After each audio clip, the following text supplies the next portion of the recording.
जिन 2 लोगों को बेल नहीं मिली है, उमर खालिद और शर्जील इमाम, उनको लिबर्टी दी गई है कि 1 साल बाद वो फिर बेल के लिए अप्लाई कर सकें। और ये भी कहा गया है पुलिस से और ट्रायल कोर्ट से कि केस जल्द से जल्द चलाया जाए, कि ये ऑब्जर्वेशन सिर्फ बेल के लिए, इससे ट्रायल पे कोई फर्क नहीं पड़ेगा। बेल देनी है या नहीं देनी है, उस बिना पे उन कॉन्टोर्स में सुप्रीम कोर्ट ने ऑब्जर्वेशन दिए हैं।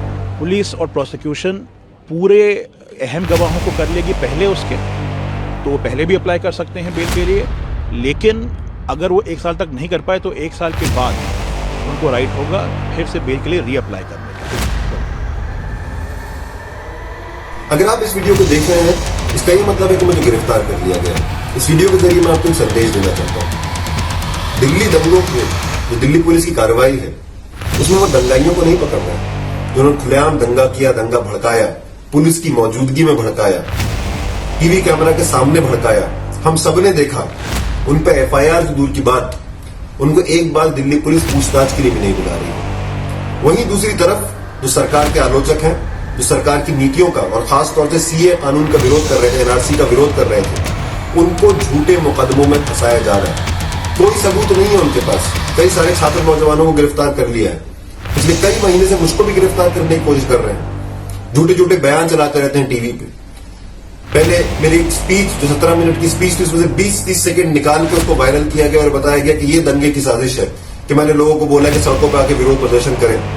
जब मैंने वो पूरी 17 मिनट की स्पीच अपलोड कर दी, जिस स्पीच में मैं दंगा और हिंसा दूर की बात, मैं सत्याग्रह और अहिंसा गांधी के संदेश की बात कर रहा था, तो अब वो मेरे खिलाफ और नए नए झूठे बयान टीवी में चलाते हैं, मीडिया में चलाते हैं। लोगों से झूठी गवाही देने को मजबूर किया जा रहा है, उनको डरा धमका के पुलिस द्वारा, और कोशिश करी जा रही है कि जो भी सरकार की आलोचना करता है आज उसको जेल के पीछे बंद कर दिया जाए।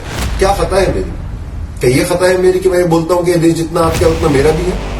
ये हमारा हिंदुस्तान जो खूबसूरत देश है, यहाँ इतने सारे धर्म को मानने वाले लोग रहते हैं, इतनी सारी भाषाएं बोलने वाले लोग रहते हैं, इतने अलग अलग प्रकार के लोग रहते हैं, लेकिन वो सारे लोग कानून के सामने, संविधान के सामने बराबर। आज इसको बदलने की कोशिश करी जा रही है। आज हमको बांटने की कोशिश करी जा रही है, और इस बांटने की राजनीति के खिलाफ जो बोलता है उसको डरा धमका के जेल के पीछे बंद करके उसकी आवाज को बंद करने की कोशिश करी जा रही है।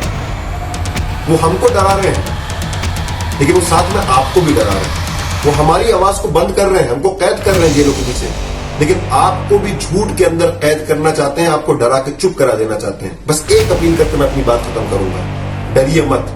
नाइंसाफी के खिलाफ आवाज बुलंद कीजिए। जिन लोगों को झूठे मुकदमों में फंसाया जा रहा है, उन लोगों की रिहाई की मांग कीजिए। हर जुल्म के खिलाफ बोलिए। बहुत बहुत शुक्रिया।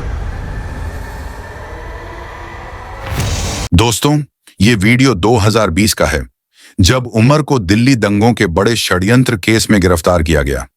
तब से आज तक, यानी जनवरी 2026 तक उमर खालिद जेल में हैं, पूरे 5 साल से ज्यादा। ट्रायल भी शुरू नहीं हुआ और आज सुप्रीम कोर्ट ने एक बार फिर उनकी बेल खारिज कर दी। सुप्रीम कोर्ट ने कहा कि उमर खालिद और शर्जील इमाम के खिलाफ प्राइमा फेसी केस बनता है यूएपीए के तहत, इसलिए बेल नहीं दी जा सकती। वहीं इसी केस में दूसरे 5 आरोपियों को बेल मिल गई।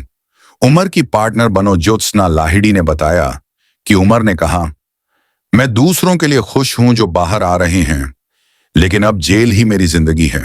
यह फैसला कई लोगों के लिए झटका है। सीपीआईएम ने कहा कि बिना ट्रायल के 5 साल जेल में रखना नेचुरल जस्टिस के खिलाफ है।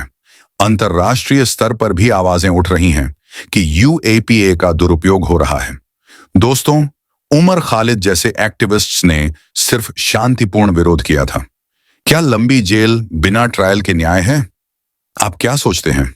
उमर ने उस वीडियो में कहा था, लड़ाई जारी रखो, हार मत मानो। आज भी वो जेल से यही संदेश दे रहे हैं। अगर आप सहमत हैं तो लाइक करें, शेयर करें और कमेंट में बताएं। जय हिंद।